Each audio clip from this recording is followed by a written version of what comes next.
And so this is it, the grand finale, party time you might say, the final day of the Tour of Oman. Time then to find yourself a sinkhole and go for a splash, maybe. Sinkhole Park, obviously named by an Australian. Yeah, the party started early. Not sure whether it's your kind of tune, but yes, providing a symphony of entertainment has been Sky, and this man, band leader you might say, Chris Froome, got himself a stage win yesterday. He's in the red leader's jersey, and, well, frankly speaking, nice thing to see. Great battler he has been, huge supporter of other people, and now he's the daddy as far as Sky are concerned. Will he carry it all the way? Of course he will, but how tough will it be? Stage 6 then. This is what they're dealing with along the coast. One sprint, well, two if you count the final one. Yes, and one climb to be dealt with along the way. So rollout time. Yes, nice and relaxed, I think you might say. Heading towards the coast and then cutting along it. Very, very light breeze today, but at their back, coming in from the southeast as they head northwest along the coast.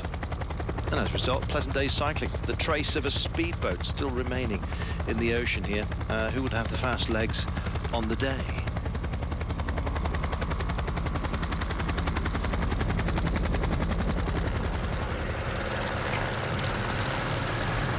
All settled and ready to roll. We Traxel with that combativity jersey.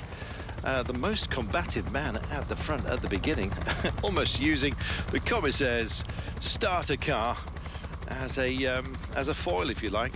He made the jump, and Gatis Smukilis, who would he tempt out? And look at the response from the peloton.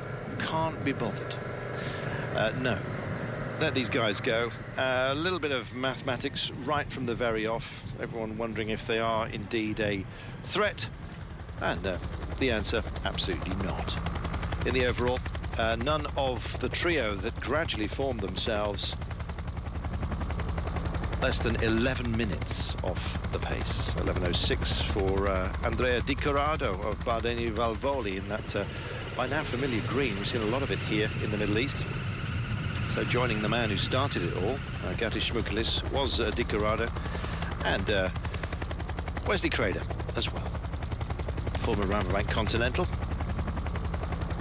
Won the Vendée, and yes, was 12th in the Paris-Bourges last year. So he's a young man, 22 years of age. In fact, he had a youthful profile, didn't it? Maybe that's why they were skipping off into the distance here.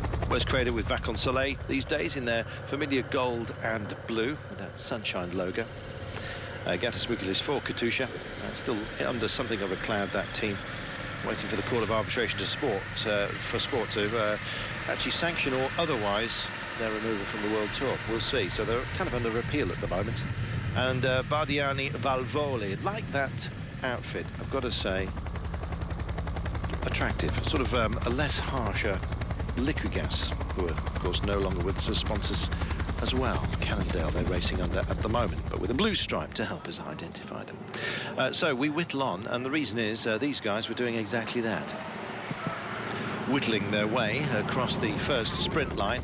And Di Corrado taking it for Bardeni Valvoli, as you can see, with Gatis Smukilis and Wes Crader. 1, 2, 3. They were kind of sharing honours today, and sharing the load, well, absolutely everybody. Sky up towards the front, as you'd expect, and the jersey of Bobby Traxel there on display as ever. So we kind of headed inland, climbing our way, and just one of those days where hostilities are almost at an end. Hardly a parade, but definitely built for a sprint finish. Not to include Marcel Kittel, I've got to tell you. What a shame. He got himself a stomach problem. I'm not sure whether it was the efforts of making the climbs today, but yes, so winner of stage 1, first man to animate this Tour of Oman and take that leader's jersey early on until it was ripped off his back by Peter Sagan. So Kittel out today. Sagan went 2 days ago after on stage 4. Yes, unfortunately for him, an illness. You could see it as well when he came across that climb, that he really wasn't in good shape. And as a result, he was sweating up like a thoroughbred. And unfortunately, yes, he got a bug. So something going round at the moment. Hairpins negotiated, and as you can see, it's kind of sitting up as well. Nobody really out of the saddle. A few requiring to do that, but there's the red leader's jersey on the back of Chris Froome. Such a gentleman, Chris Froome. He lets other people do the fighting and the backbiting for him, I think. But yes, when he gets out on the road, though, he is a warrior, and proved that yesterday in stage 5. Magnificent win. Yes, that's almost a drag race to the line that he started off early. Thought he may have misjudged it, but yes, so he's got the leader's jersey and indeed a stage win, which is exactly what you want on a stage race. Somehow devalued if you do take the title without winning a stage, but he's done it and taken his first, essentially, pro stage race victory, and it bodes very well for a superb season for Chris Froome. Still with this stage 6 then to deal with, but yes, hardly anything threatening today, and the look of a man in deep contemplation, as you can see. Well, Sky have done a great job of splitting their resources as well. Let's not forget, they had a fair old run elsewhere, but it's a fresh team. Came to Oman from Qatar. Incidentally, there's as they just pass over the summit here of what will be a circuit, essentially around about the Matra Corniche, which is our destination. Yes, a lot of speculation about just how, with a team such as Sky Pro Cycling, you actually manage to pick your best team. It's absolutely an abundance of riches, I think you might say. What a nice situation to be in. Lots of teams will be jealous of that. So just over 100 kilometres to go, 5 minutes and 35. I've got to tell you that this gap was already just under the 5-minute mark with after 8 kilometres. So they weren't hanging about, this trio. Possibility of an escape today, succeeding? Probably not. Just look at the interior here. Nobody hiding in these mountains, I can tell you that much, because, well, it's rock. Very difficult to find a hiding place. Yes, amazing. Whatever earth was upon these mountains drifted into the valleys and provided us with some amazing oases and settlements. That's our destination, Muscat, and as you can see, the cruise ships have arrived. There's a luxury yacht out there as well, not identified as to whose that is. 19 kilometres to go then, and that gap absolutely tumbling down. In fact, at that climb, incidentally, Smukulis took it ahead of Creda and Corrado. It means absolutely nothing as far as the overall is concerned. So, teeing themselves up for a sprint finish. No surprises there. And the crowds off the cruise ships have got here just in time, by the looks of things. Yes, plenty of international visitors, let's put it that way. And some rather disgraceful, not disgraceful, but unfortunate choices of outfits.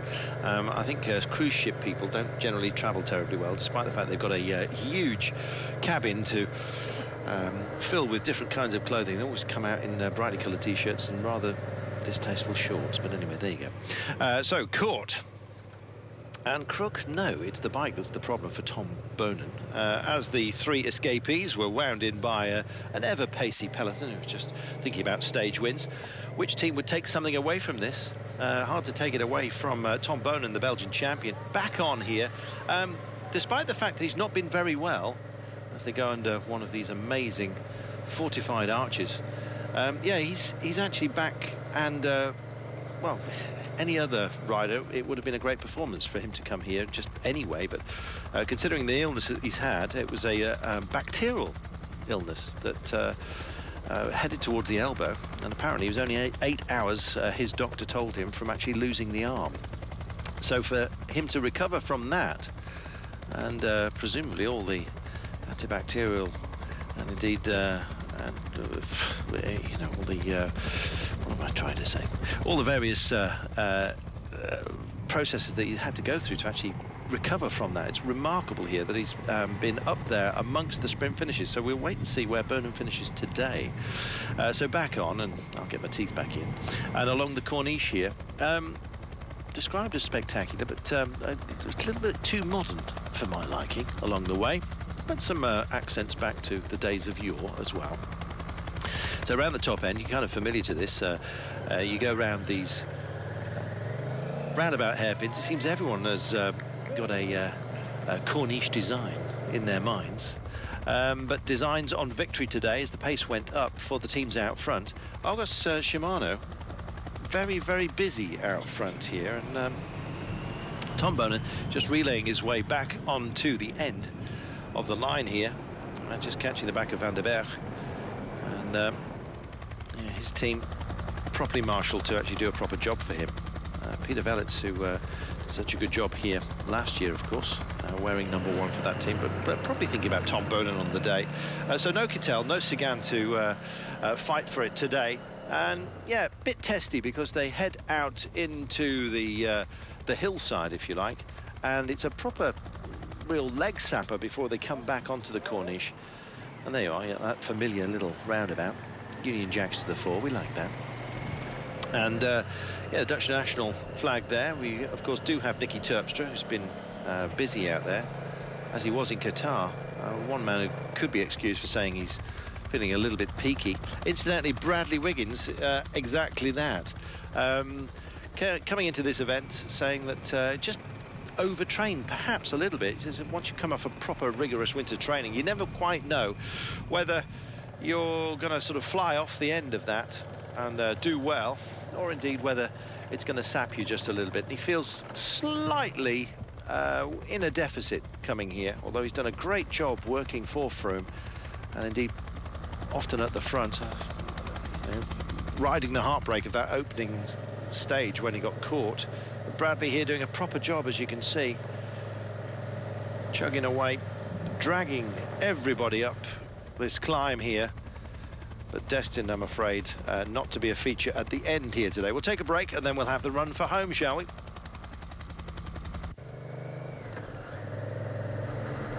.5 kilometres to go then, and Chris Froome solidly towards the front.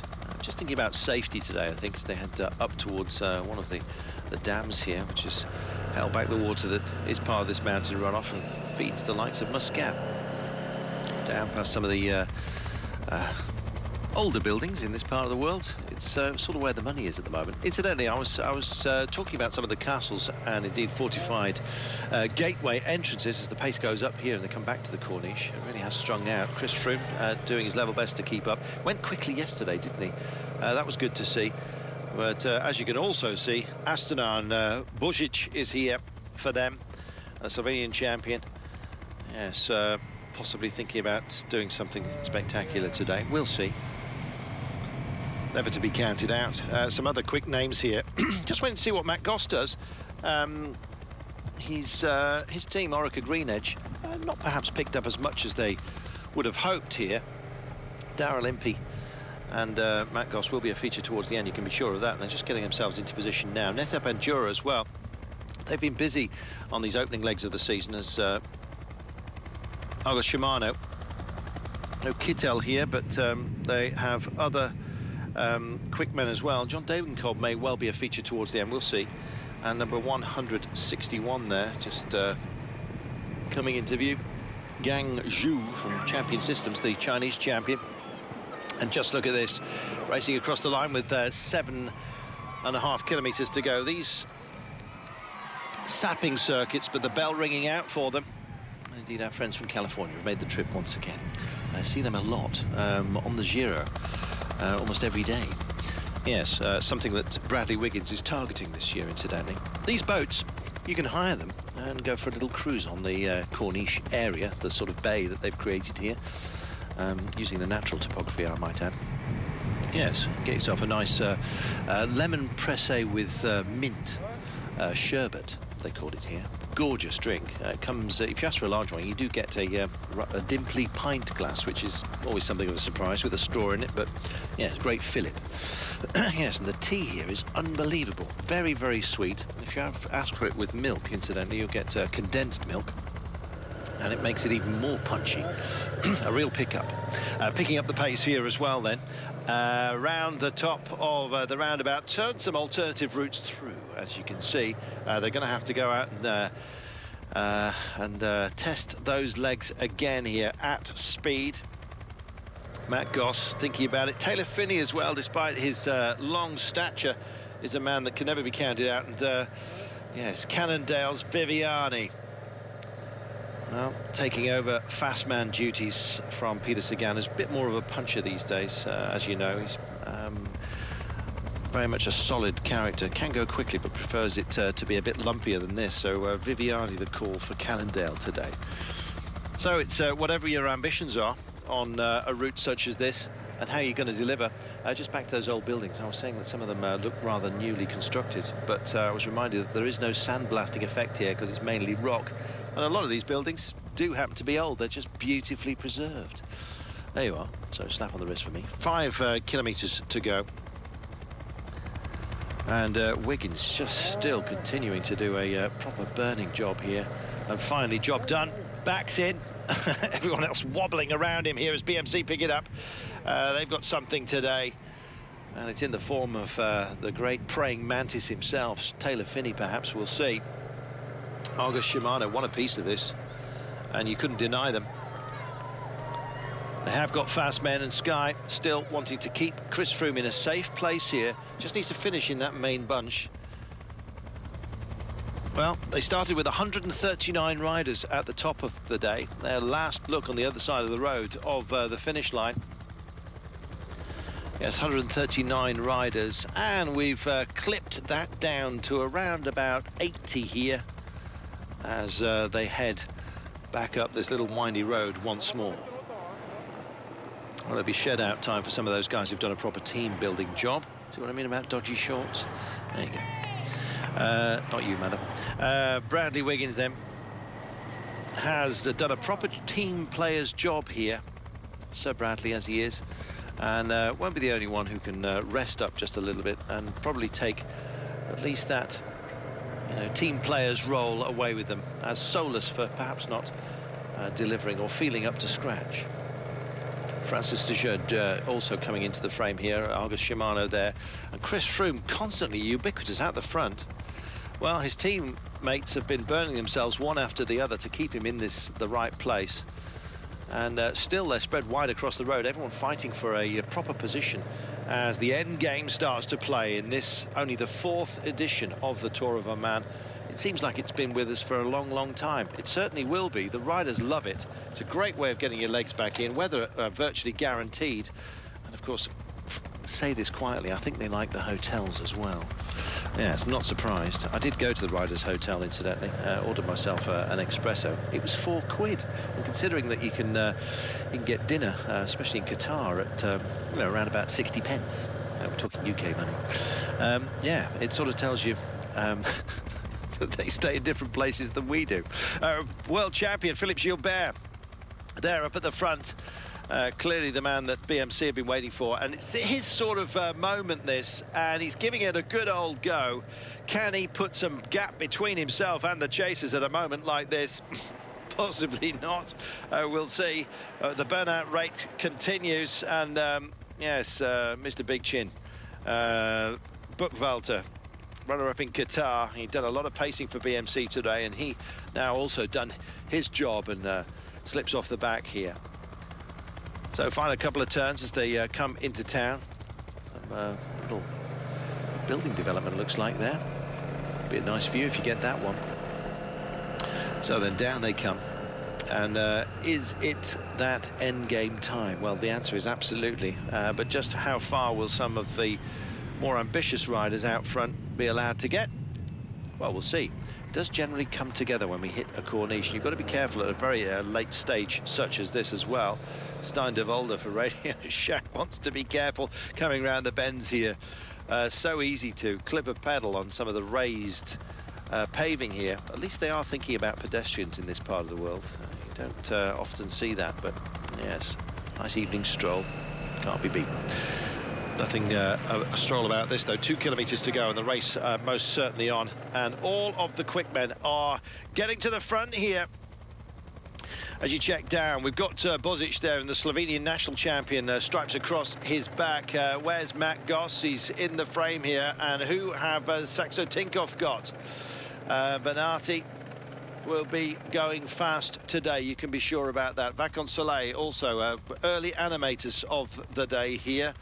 Not quite sure who will be their pick, but probably Danny van Poppel, who I think went well in Qatar as well.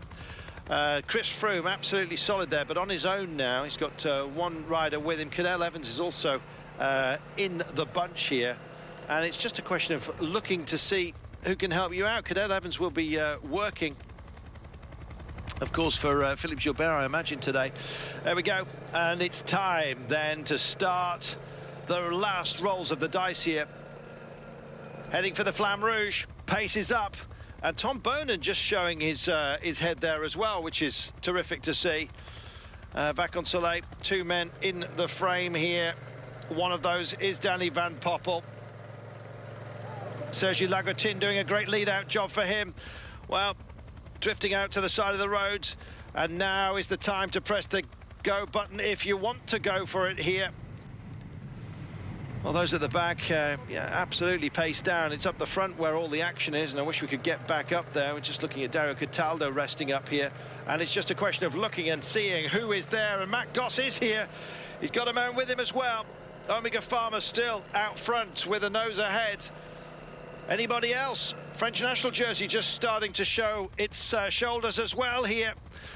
On the back of Bouhanni, and the go button has been pressed, and Matt Goss is going for it down the right-hand side. Also involved here is Viviani. Bozic also in the frame. Tom Bonen likewise. Oh, the French champion's just coming to the front. Oh, what a win that was for Nasser Bouhanni.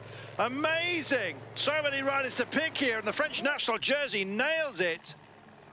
Well, good for Bouhanni. Look at this. He came from nowhere, and Matt Goss just beaten on the line here. Taylor Phinney in third place. We'll get confirmation of it at the moment. Viviani and Bozic also involved here. There they are. Bozic in fifth place. Daryl Impey, good push. Well, it was good push laid on to stay in touch with Matt Goss. He slungshot him, didn't quite work. It's Froome who's our champion, though. Bouhanni taking the day. Let's speak to Froome. It's a good start for me. It's a very comfortable way to start the season now. This has been my first race, so to come away with this kind of a result is massive. Having the team support me right into the finish there, I literally had an armchair ride to the finish. It was fantastic. Well, it was anything but an armchair ride throughout the entire tour. He's done an amazing job. He fought for it, didn't he? Did Chris Froome. Known as Froome Dog, that's his nickname. He's obviously an attack dog on occasion, which is great. Finishes clear of Contador by 27 seconds. Cadel Evans 39 seconds off the pace. Good podium result for him. Traxel takes that coveted combativity jersey, which is great to see. And the white jersey for the youngster going to Kenny Elisoud. So you get to keep a bit of ribbon. Top prize. Tour of Oman, what a backdrop. Super theatre, nation involved as well. Children with their own designs of their favourite riders. And it's a super way to start the season. Look at this.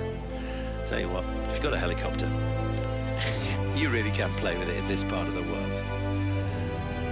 Well, the great, the good turned up, welcomed by the Sultan, and indeed a fabulous, fabulous country. Only the fourth edition, as we've mentioned previously, but it really has got a place in our hearts. And so, what about the racing? It was fabulous. Marcel Kittel it was who took stage one. Taking that red leader's jersey with distinction. Traxel, well, he was always out there and punching well above his weight, forming part of those escapes that carried him with the combativity jersey. Great names were here. And great results were had. Sagan picked up 2 stage wins. Almost looked embarrassed. Sadly losing him to a bug as well. Kittel likewise on the final day. But in the end, there was just one man who was head and shoulders above the rest. Chris Froome. Oh, what can you say? Rodriguez it was that took stage 4, but Chris Froome remarkably took the leader's jersey and then got himself a stage win on stage 5 as well. Never say die attitude. As others were punching the air, he was still eating up the road into red, and he made it his own.